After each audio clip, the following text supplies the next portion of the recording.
In this video, I want to talk you through the 7 primal movements that your body was really intended to perform. And these are movements that are functional and that you really need to master in order to function properly. And the unfortunate fact of the matter is that most of us, gym bro or not, are not functional. The vast majority of us find it difficult to move around in our environment. We suffer from bad backs and knee pain and aren't all that strong. And this is the result of the way we live. Unfortunately, modern life is not conducive to functional fitness because we're very rarely challenged physically in any meaningful way. The majority of us spend most of our time sitting down, and that means we're getting zero exercise. What makes this worse, though, is that sitting itself is actually bad for us too. Why? Because when we sit, we're forced into an unnatural position. Think about it. There were no chairs in the wild, so you would never have made this movement. When you sit at a desk, it forces your legs into a right angle. This means your hip flexors, the muscles that move your legs upward in front of you, will be shortened and tightened. At the same time, your hip extensors around the back will be stretched and elongated. Meanwhile, your pecs are going to be bunched up as your arms lean forward and your neck will be constantly pointing down at the screen. Your back will likely be rounded too, shoulders forward and diaphragm squashed by the weight of your upper body. In other words, you're gradually destroying your joints and musculature, and you sit like this for 8 hours a day, 5 days a week. And then you come home and sit like it some more. So, how will we relax in the wild? Simple. We'd squat.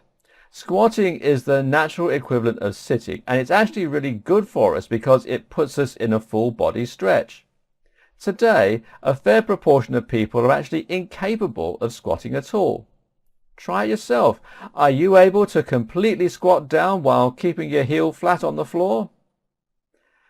Now, this is considered one of the basic fundamental movements that all of us should be able to do. In fact, there are thought to be 7 of these primal movements, which are squatting, lunging, bending, pushing, pulling, gait, that's walking or running, and twisting. If you can't do these basic 7 things, then chances are that you're lacking in fitness, in flexibility and in general health, and it will very likely lead to injury and other problems somewhere down the line. So, can you guess where we're going with this? That's right, these are the basic movements that a good training program should be made up of. By training the 7 primal movements, you're able to strengthen yourself through all the regular movements that you might face in daily life, and that you're able to prevent injury in all of them. And now, if you introduce additional isolation exercises on top of all this, just to hone a particular muscle group that seems to be lagging, then you'll be able to improve your aesthetics without worrying about creating imbalances or potentially encouraging an injury. We briefly touched on the idea of compound movements in the first video, but just to reiterate, these are your movements that utilize multiple major muscle groups at once in unison. Examples of compound lifts include squat, deadlift, bench press, pull-up, press-up, also known as push-up, overhead press, and kettlebell swing. What's cool about these movements is that they actually lead to better fat loss and muscle gain. That's because the body responds to us training our muscles by producing a variety of hormones called anabolic hormones. These include growth hormone and testosterone, which in turn tell the body to start burning fat and building muscle tissue. The more muscle you use, the more of these hormones get released. So, as you can imagine, something like the squat that incorporates all of your biggest muscles into one powerful movement will really encourage your body to go into a muscle building zone. What's also key to point out at this stage is that compound movements allow you to lift heavier weights. Why? Because when you go compound, you're using more big muscle. More big muscle means more power, which means more weight. And as you might imagine, the more weight you move, the more intense the workout becomes for the body as a whole. If you're a guy and you want to build massive muscles that looked ripped and shredded beneath a very low body fat percentage, then compound lifts are the #1 strategy you should be using. But that's not the only demographic that these movements are ideal for. Just as importantly, women should also be using compound lifts too. Just Google girls who squat and you'll see some of the most impressively formed buttocks on the web. Now, as mentioned, those all-important anabolic hormones that get released when you lift heavy weights don't only result in building more muscle. They also help you to burn more fat to get a leaner look. In fact, lifting weights, and especially using compound movements, is one of the very best ways to burn fat and to lower your body fat percentage overall. That's because it doesn't only burn calories while you're training, but it also encourages your body to continue burning calories throughout the days and weeks that follow. Simply having muscles requires the body to burn fat simply to sustain that mass.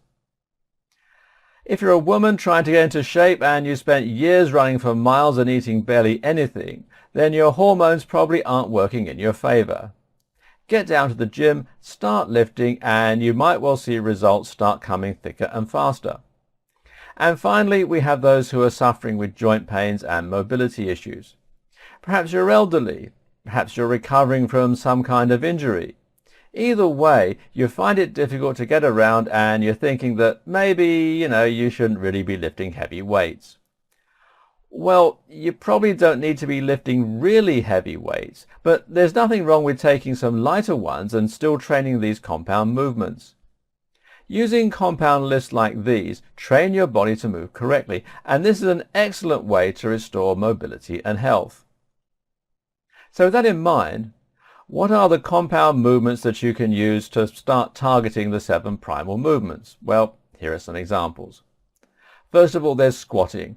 And by that I mean things like squats, deadlifts, and kettlebell swings.